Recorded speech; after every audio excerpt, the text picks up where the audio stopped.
My name's Bond. James Bond. We know that George Lazenby has recently announced he is retiring from, well, everything. No more roles, no more appearances, no more interviews, no more autographs, nothing.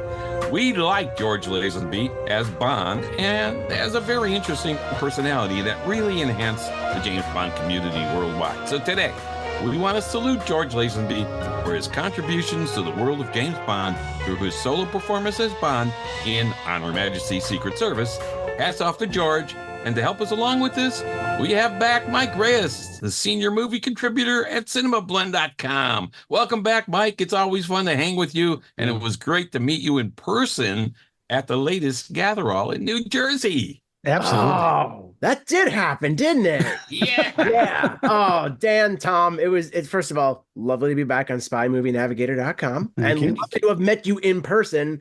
And for my wife to have met you both in person, because for the folks at home, while I was online waiting for an autograph with Rachel Grant, my wife was off in another part of Gatherall, and then she met these two lovely gents here. Sincerely, just sweet, sweet moments. And it was good to be talking with you guys again, because we've been trying to get something together. So today we're going to talk about George Lazenby, but first I want to give a couple of shout outs to some of the folks who provided feedback on our latest podcast episodes. We love getting feedback from you guys, so thank you very much. Big shout out to Jim Phelps, Aaron Krudup, and Uncle Fabs, because it looks like they might be of German origin, because Uncle, it looks like the spelling of uncle in German. Uncle Fabs 6408 for their positive comments on our Hogan's Heroes episode, and a shout out to Eric Seabury and Habathy Films for their positive comments on our How to Make a Spy Movie episode. Thank you. Ooh, how do you make a spy movie? We got 15 elements we brought out in that one. It's been one of our most popular ones. Actually, Habathy Films here, they're actually producing a spy movie right now in Canada. Ooh. And so they said, oh, this was fantastic. So Reminds me of the time hearing what we had to say. Reminds me of the time they tried to do an unlicensed remake of For Your Eyes Only. Oh, Yeah. no kidding. Yeah. Oh, well, soon, Bond will be in the open public domain. Oh, yeah. 10 years, right? Boom. I think so. Like at least the Fleming books. Yeah. So Yeah. it's going to be, but of course it's like the gun barrel, certain elements that are in the film aren't going to be, but it's Steamboat Willie all over again. All the stuff they couldn't do and Never Say Never Again. Yeah. Gee, All I right. wonder why that was. George Lazenby's portrayal of James Bond in On Her Majesty's Secret Service is often overlooked and sometimes downplayed. But there are compelling reasons why he deserves more credit. And we will touch on some of this.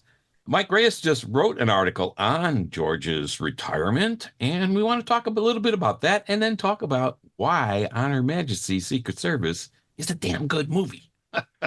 Wow, you didn't do your research and have me pegged for this at all. No, sir. I have not written at this subject on length, not at all.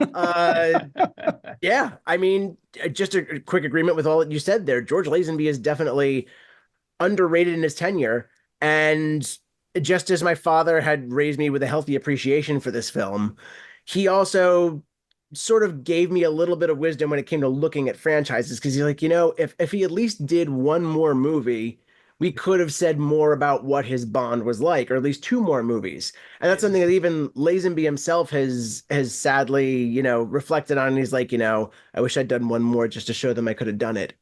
But like any character, like you look at Batman, you look at any of these pop culture characters that get recast frequently, it just gets to a point where the mythos overshadows the man. Yeah. And even with that, I think it's easy to look at George's performance and look at On Her Majesty's Secret Service as something that is one of the best, if not the best, classic Bond movie. And you also need not look any further than the DNA that would be appropriated by other entries along the way in the classic canon. Even Daniel Craig's tenure tipped its hat in a big way. Right. Yes. Absolutely. Yes, right. Well, and it's not just Bond. I mean, if you think about it, he was one of the first major characters that they just swapped out the actor. And that's not something you really had seen, or at least much at all, before this movie and George coming in and doing this. I mean, you mentioned Daniel Craig. Well, the No Time to Die, Cary Fukunaga, when he finally saw On Her Majesty's Secret Service, right? He said, I was blown away by that. That's why there's so many callbacks to that in No Time to Die. So George had a big impact, and the whole film had a big impact on the Bond franchise. There's no question.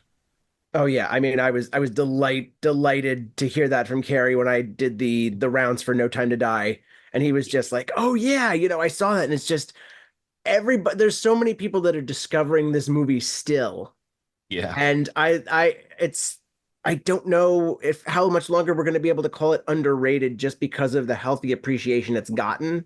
yeah, I think you're right. I mean, more and more people are discovering it and thinking, this is a good movie. Maybe we have to change it to initially underrated. Yeah. Number one, it's a great story. And number two, all the critics of George in this, we're going to talk about this because I think that is overrated. The critique of George is overrated. I think the critique is overrated. And also, I love his origin story when it comes to this role. Yes. Yeah. He did have an audacious ascent to the role of James Bond. Why don't you tell that a little bit, just a little briefly, Michael? I know you wrote about it too, and it's a great story. And also, I highly recommend watching the Hulu original "Becoming Bond." Becoming Bond, yeah, which is fantastic. To have George Lazenby to narrate his own life story, and then also reenactments with a surprising bench of celebrity guests. Yes. Yeah, it was. I think I remember Dana Carvey being in there as Dana Carvey was in there. Jeff Garland was in there. Yep, he was Cubby Broccoli. Yeah. Yeah. So, Gene Seymour. Yes, Jane Seymour was in there. Yeah, it was fantastic. And you hear him tell the story, like you said, and getting teary-eyed sometimes when he was talking about some of the things he did. And he said it wouldn't change things, but I think going back, he may go back and he would have changed maybe one or two things. But yeah, go ahead. It's fantastic how he got to the job of James. Oh, definitely. I mean, you're looking at this and it's okay. You take yourself back to late 1960s. On Her Majesty's Secret Service would eventually come out in 69. 67 marked You Only Live Twice, which Sean Connery publicly said he was not doing anymore because he didn't feel like he was being paid properly. Yeah. And when you look at this in modern movie terms, it's like, okay, Iron Man stepping out. Who do we get to play Iron Man in these next couple Iron Man movies? Yep. As if the Marvel Cinematic Universe was just going to do Iron Man. Right. Yeah. But that was something that was really exciting. That lens was exciting to apply to this whole franchise when rewatching them again during the early days of the pandemic, because I went through all of them in like a row in 2020. Mm-hmm. And just thinking of On Her Majesty's Secret Service, it's like, okay, this is a cash cow. It's the biscuit train with gravy wheels. How do we keep it moving? Yep. And there were so many other names that were in the hat for this. I mean, this was Timothy Dalton's first time being asked, but he felt he was too young. I think they were rethinking Roger Moore at this point. If not, they definitely would after, obviously, because he was one of the first they were thinking of. Yep. And then out of nowhere, George Lazenby, this Australian model with no acting, no formal acting experience, goes and sneaks his way into a meeting with Albert Broccoli, better known to some people as Cubby Broccoli, and basically convinces him, yeah, you're the next Bond. And he nabbed a suit of Sean Connery's that was like cut for him, but he never picked up. He went and got his haircut at the Dorchester, the same place that Connery did.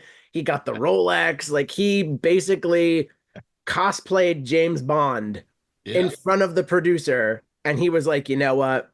We want this guy. Yep. Yeah, this is one feller bolder than a lot of the other fellers who played James Bond. Well, and I love in Becoming Bond when he goes through that sequence.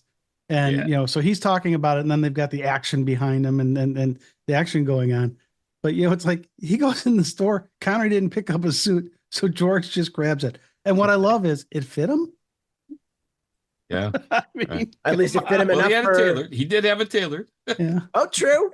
I was going to say at least it fit him enough for that meeting. Yeah. But you want to talk about an actor who has possibly the most James Bond-esque story about becoming James Bond. Yep. Like, That's it right there. That's it. That's using intel. That's using a disguise. That's persuasion. That's everything that you would see in a classic Bond caper. Yeah, Yep. yeah. And then Yeah. punching the stunt coordinator in the face didn't hurt. Oh, well, hurt him. Yeah, they loved it after that. It's like, yeah, you're a good action guy. We like it. It's good. You don't Yeah. pull your punches.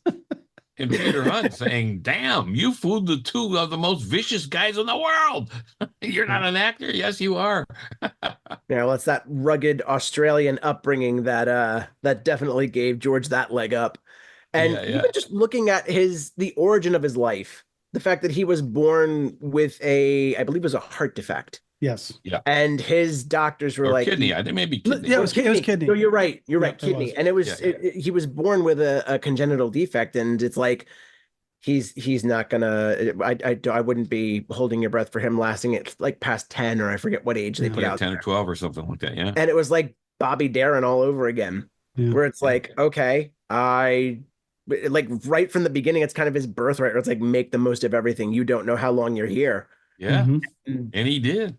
Yeah. To be able to say at 84 that he's bowing out of public life on his own terms, he's going to go enjoy his family. It's like, you know what? That's well earned.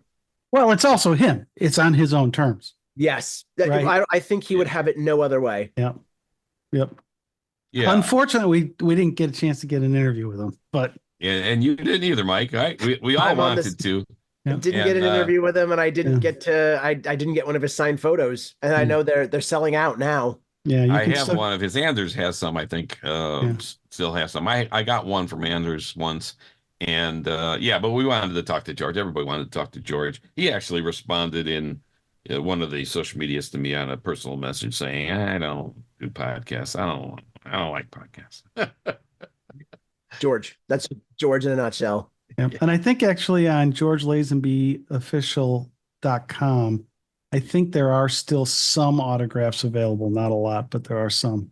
Some of the pictures are sold out, but there's he's not signing anymore, he said. No. So that's it. Oh. Wow. Yeah. But let's talk about Honor Majesty's Secret Service, because obviously he had a lot to do with that. But the story itself is a dang good story, right? The film is one of the finest James Bond installments, I think, to date. And it's getting bigger and bigger, and it's becoming more and more popular and more on people's top 5 lists. So Lazenby's performance in it was, I thought, just fine. So many people dismissed Lazenby as Bond because they said he turned in a weak acting role.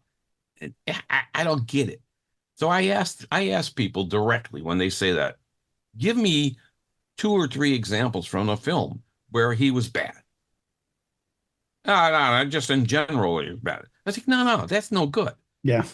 Tell me where he was bad.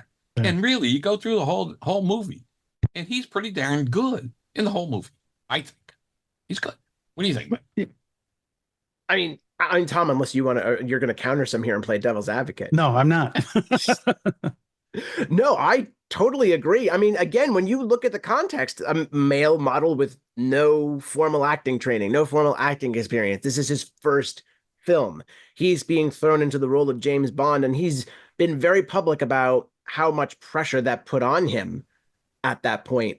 Yeah. And yet to have all of that piled onto him, and he puts in this good of a performance. Again, if he had done 2 or 3 more after this, we would be able to say, okay, or like we could take a look at him more like a Roger Moore, where it's like, okay, Roger Moore's Bond was more jokey. He wasn't the stone cold killer. But you know something? I appreciate X, Y, and Z. And did you know that For Your Eyes Only is his most underrated? Like, if you have that breadth to talk about, that's fine. But they're not giving like, what's the comparison? Like, oh, George Lazenby was weak. It's like, are you comparing him to Connery beforehand? Are you comparing him to those that came after? What are you comparing him to? This was the Bond that gave us something that we didn't know existed, and was also heralded as one of the most faithful adaptations of Ian Fleming's original texts. Yeah, I thought he brought a certain. It was really more of an. He had charm, and he had toughness, obvious toughness, and he brought all of that to the role. And I thought he also brought that emotional depth that we really didn't see from the Connery era. I mean, we saw some emotional stuff with Connery, like when Coral got killed or stuff like that, when Tilly Masterson got killed, but not to the depth of this. And well, I'm gonna play devil's good. advocate here a little bit, Dan. In Connery's defense, there is he didn't have Connery. he didn't have his wife die, right? Yeah, so right, that's true. That scene. Now, and I'm not saying that George didn't do that great. I think he did a great job with it. But Connery's emotional scenes that he was given were not anywhere close to the emotion of what that scene required. Yeah, and that's part of the writing. Yeah. I agree, though. That's part of the writing. And so, hey, Connery did what the script said, right? But George they developed the character here in On Her Majesty's Secret Service to include this depth of emotion, and he played it off.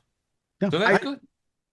Right. I really do wonder if they were trying to give Connery that arc, because there's all this talk about how Joanna Maybaum and the original writers of the Bond films had intended for Sylvia Trench to be a through line as Bond's girlfriend through those movies. So I'm wondering if maybe there was, to a degree, some sort of plan where it's like, okay, Sylvia is his like steady girlfriend, they get married, and then she's the one that sort of gets the axe. But then when Connery left, well, first of all, Sylvia Trench wasn't built into the movies like that. Like after she made 2 movies. after From Russia with Love, Eunice Gay was gone. And then when Connery leaves, it's like, okay, well, that kind of screws our plan. What are we going to do? And then it's like, okay, that's a perfect time to introduce a new actor. Yeah. And it's like a soft reboot where we're not forgetting the past, but it's like we're starting a new chapter here. Yeah. And I mean, you even look at Diamonds Are Forever and the opening where it's like, oh, well, we're not really paying attention to what happened before, but that had to have been something along the lines of, well, our plans are done again. Yeah. I guess we're just going to ask Sean, maybe if we pay him enough, he'll come back. Yeah. Yeah. And look, George stepping in after Connery, anybody stepping in after Connery is going to have a rough time. Yes. Oh, yeah. And have tough critics, because that's what it is. But I think even Variety at the time said some really nice things about George, saying he was a pleasant and capable and good at the role of Bond. So, what the heck? Yeah, I mean, if that's the worst that they have to say, that publication has to say, stepping in after Connery, that's something. Yes. But I mean, if there was a word that could ever sum up this film, it's experimental. You go back to the opening title, the opening titles, and John Barry has a wordless, instrumental, very synth heavy, driving tune that opens the movie. And by this point, Goldfinger was the one that really hammered it all in, where it's like you have the Bond song, the Bond titles, the Bond singer. That was the formula, yeah. Yeah, and they were already at this early point in the game saying, let's tweak it a little bit. He, to a certain extent, they gave him more Bond girls, but at the same time, a bigger attachment to the central Bond girl in Tracy, played by the legendary Diana Rigg. Yep. Fantastic. Oh, I was saying, and then go on. Oh, just to give a Bond girl that much agency as a character, especially when she's in that wonderful scene with Telly Savalas, who is hands down my favorite Blofeld. Yeah. See, just good. I'm glad you said that. I love them as Blofeld. There is just so much that they're doing right in these big swings. I mean, as we're recording this, Alien Romulus is about to go to theaters, and people have been talking about the ending to that film, where it's a big swing and it's divisive with what that big swing has done. I went and saw it myself last night, and I can see why. But that's something that we're so ingrained with. It's so ingrained in fan culture now. And you go back to 1969, and there were very few, if any, franchises that were doing what Bond was trying to do. Right. And would go on to do for as long as it has. So this was still sort of terra incognito for anyone. Yep. Well, one thing you talked about the opening and the music. One thing I thought I really liked that they did in that with him was when we first saw Sean Connery's Bond, he's lighting a cigarette. You don't see his. I mean, it comes up to his face when he says his name, but that whole Don't thing know is who he is at the moment. Yeah. we don't know who he is in the moment. And it's the same thing at the opening of Majesty's, and so it's this delayed acknowledgement of who the actor is going to be. And I just think that's really, really cool the way they did that. And the fact that they took that forward into On Her Majesty's Secret Service. I mean, even down to the triple band cigarettes. I mean, Yeah. very, very cool. Oh yeah. And they That was played it off. That was a great pre-title sequence in On Her Majesty's, right? I mean, that was a fantastic pre-title sequence. Yeah. One of my favorites in all time. I can't think of an aspect of this. Well, there's one thing about this movie I would criticize, but it's for obvious reasons. But as on the whole, I can think of very few things to criticize this movie about with how it handled Bond and how it reintroduced him while also keeping things very comfortable in that same sort of milieu that they had built up. Yeah. Well, what did you think of the that never happened line? Yeah. I love it. Yeah, me too. It's a little bit of cheek where it's like that's like even if you just take the real life context out of it, it's like that's Bond would say that. Yeah. Yeah, he would. And to me, it was also Lazenby would say that too. I thought that was very fitting for him. If you're ever going to break a fourth wall in the Bond movies, that was the perfect time to do it. And he just does it so well. He looks right in the camera. It's like, it never happened to the other fella.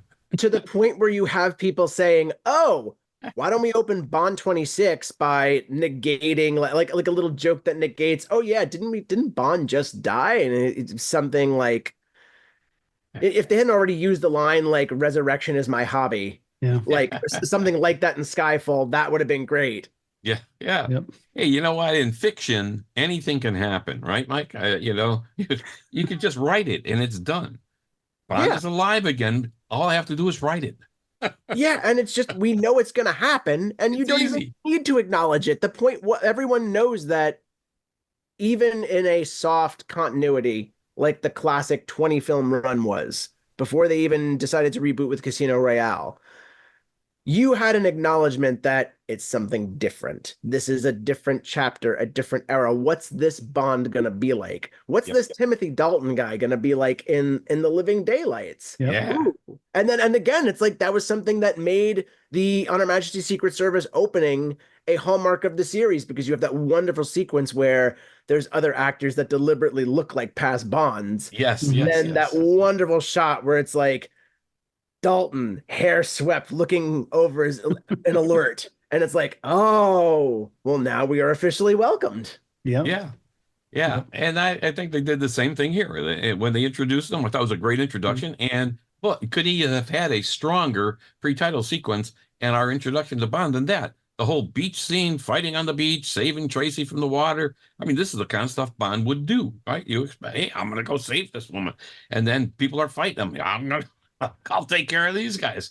And he was great at it. So I thought it was a great introduction. And then, his line, my name is Bond, James Bond, talking to Tracy when she's waking up. Fantastic intro. So all you people out there who think George was no good, I'm sorry to say, you're wrong. Stop it. Stop it now. It's done. We're coming up on 55 years of this movie in December. The case is closed. Yeah, it's amazing, isn't it? I'm with you there. I'm with you there. It's just it's an all-timer.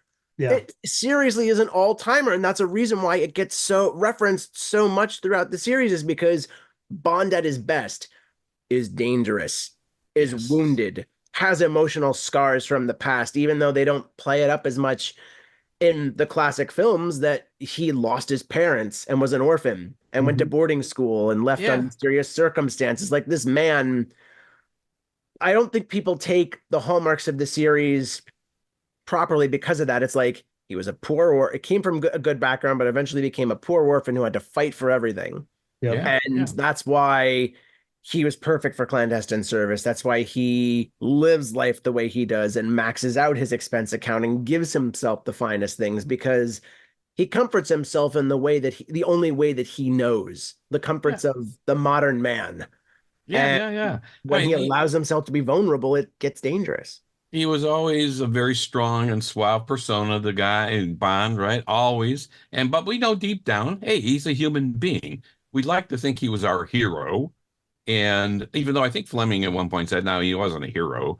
But, we kind of think, hey, he's our hero. He certainly did a lot for the British at the time when they needed a little pump up after World War II and so on. Oh, yeah. But he's a human being and he's vulnerable. And, you look at all the heroes on TV or movies, a lot of them wore masks, right? The Lone Ranger, Zorro, the Green Hornet, The Shadow. Batman and Robin, all these guys, they had masks. But there's been a virtual mask, I think, on Bond all this time.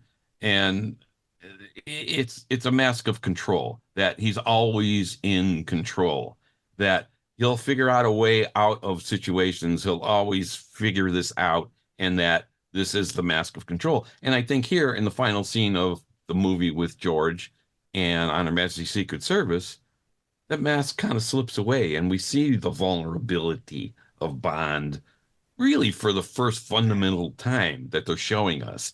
And it was a great moment in the James Bond cinematic history.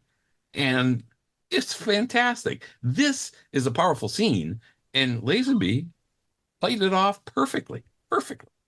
Well, yeah, to the point where there's a version we haven't seen where he actually cried during a take. And Peter Hunt was like, no, Bodden wouldn't do that. And just wanted him to reel it back in because I think he thought he was too emotional in the scene. And it's like, yeah, his wife just died. Yeah, exactly. Emotional about. Exactly. And the one thing I'll criticize the movie about is the fact that you go from that heartbreaking line. It's like she's just having a rest. Actually, we have all the time in the world, and then it goes back to that bullet hole in the windshield, and then you hear that the soft strings doing "We have all the time in the world," and it's like you're really in that moment. And then 2 seconds later, we're back to the Bond theme. Yeah. And I love that theme. It's a wonderful theme. But it did smash the moment. But that was not the moment to go into it. And they could have played that off better. Yeah. And like, why not have, I know there were supposed to be, and I don't think they were ever released, lyrics to On Her Majesty's Secret Service. I know there's been some theorized lyrics, and they sounded like they fit perfectly. Why not have a soft, somber ballad version of that at the end? Yeah, I think that would have been a better musical end than what they did. Yeah. You're right. And that is a good critique. They could have made that better. Yeah, but that's not George Lazenby's fault. No, not George's fault. And you look at the adherence to the Fleming novel, and it's that and Casino Royale are probably the closest of keeping to what Fleming wrote, and that was good.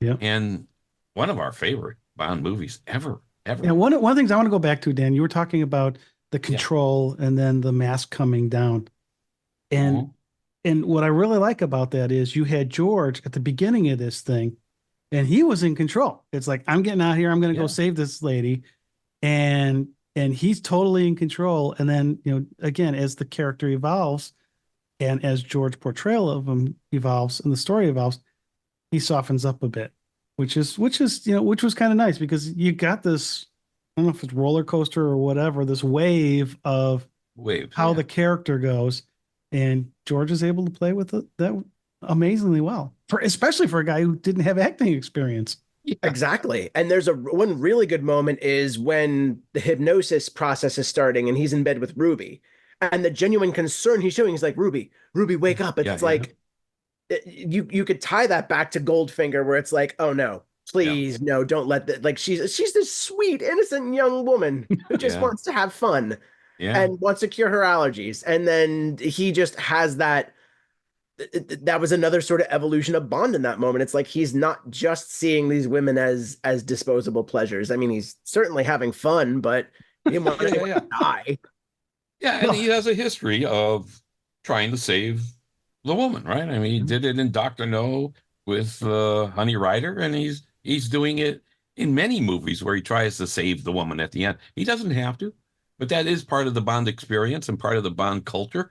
And he does it a few times here too. And, Tracy, he loses out. Again, if he hadn't wooed Tracy and married Tracy, she would still be alive. Or maybe she would have killed herself in the pre-title sequence. I don't know, but a lot of the times the involvement Bond has with women sometimes ends tragically, and this one is tremendously tragic. Now, when you go visit these locations, and Tom and I have been to Portugal, we've been to all of the filming locations for this movie in Portugal, and we got into the wedding scene of the mansion, the courtyard. We weren't supposed to be there, but we somehow we got in, and we had we went in. We drove down this road, and it was the wrong road. Then there was a bridge that was out, and we couldn't get into the property. We had Google Maps from the air and everything. We had, okay, don't you think this is it? And this Portuguese guy was driving out, and we asked him. He didn't speak English. We can't speak Portuguese. Portuguese is like a very tough language. It's like a mix of 5 languages. It's like, yeah, we're drawing on the dirt. And he's like, oh, okay. And he basically followed me. We followed him in. We got into the thing, and we drove up there, and there's the house. It's like, oh my God, there's the house. And we go in, and one guy's there on the truck. He's like, what are you guys doing here? He's like, well, we're Bond fans. We just want to go to. He said, all right, don't go in the gate, because they had a gate there. Now they didn't have a gate in the movie. You can take pictures from the gate. So we're at the gate taking pictures. These dogs run out and are barking. We go, ooh, but they were little dogs, so we weren't afraid. And then this other young guy comes out, and he says, what's going on here, guys? And he's like, oh, that guy over there. Oh, and the guy's gone. He's like, oh, okay. And he's like, well, what? And we had photos with us. So he said, we're Bond fans. We just, and he said, oh, my grandmother was in the movie. She was one of the servants in the house, and they actually used the servants. And he's looking in our photos. We had, snapshots with us, boom, printed. And he's like, she's not in this, but come on in. And we're walking all over the grounds, the steps, around the back where the real fountain is now. They moved it around the back, and we're it was awesome. The place. It was fantastic. Well, then he private said, property. Then he said, yeah, now if you drive down this road, you'll get to the bull ring. Yes. So we went to the bull ring by ourselves. Yep. It was just Dan and I, and there was a bowl and a pen, not in the ring, but yeah, we were standing in the bull ring. We went up on the top where the party was. We're standing right where Bond and Draco are talking. Where Draco says, I could see she really loves you. And he says, you must give me the name of your oculist. We're standing right there. It's like, oh. Yeah. I'm sure if you slipped someone a couple units of local currency, you could have gotten that bull out of that pen. We don't want to. I wouldn't have wanted to. But then George went back, right? A couple of years ago, George went back with Terrence Mountain, who was in the movie as well. And they were back on that beach in the Guincho beach in Portugal. That was part of the On the Tracks of 007 50th anniversary thing. Yeah, it was fabulous. And he went back there. So that was kind of cool. And they redid their fight on the beach. Terrence Mountain was one of the guys. He was Raphael on the beach fighting them in the movie, and they redid it. And we interviewed Terry Mountain too, Terrence Mountain, and he said I could still take him. Yeah. Well, just bringing up that whole sort of personal connection, when I found out about George Lazenby retiring, I was coming home from a recent trip I had done to London for business, and part of that trip, on my list stuff that I planned that I'm going to be reporting on it soon is I went to Duke's Bar and had that experience. I popped into the Aston Martin House of Q experience that they had over there, and that it looked cool. Not a lot to report on, but they had like the Goldfinger script in a case. Part of the whole thing was they were celebrating Goldfinger's 60th this year. Yeah. And hearing that news as I was coming home was like, oh, it was so bittersweet because, again, as we had both discussed, is like I would have loved to have talked to George and just talked to him about his experience and tried to find some other way or some other angle that Becoming Bond didn't cover. I still think that is a touchstone for just Lazenby's involvement, and Josh Greenbaum did an amazing job. Well, what I love is when they ask him, was this real? or I forget how he phrased it, but he was kind of like, is everything you just told me true? It's kind of a crazy story from the beginning all the way up until the point he becomes Bond. That his whole life is just kind of insane. He said, how could I remember it if it wasn't true? He said something like that. But that was Duke's Bar. Tom and I were there too. We were with Caroline Monroe there. At Duke's Bar drinking investment martinis. Well, Alessandro, I think. Alessandro or Alessandro? Alessandro. Yeah. He's fantastic. That's a great place to get a drink. Oh yeah. I ran into 2 other Americans there, and we were having fun. I think that would be, the ultimate interview with George would be sitting in a bar with him, drinking cocktails, sitting up in Peace Gloria, sitting up in Peace Gloria, having a drink with him.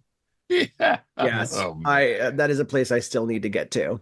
Yeah, Tom and I've been there. It's fantastic. It's got to be one of the top 5 Bond filming locations. Oh yeah. Well, and the town of Murin, where you get the ride up, the gondola up, is from Murin, and that's where they were all staying. And on the 50th, I guess George was holding court in the bar there. He just was they were just talking and drinking and just having a great time with everybody. What a character, George. George was a character. Always refreshing to hear him talk. That's why it's so disappointing that he's not going to do it anymore.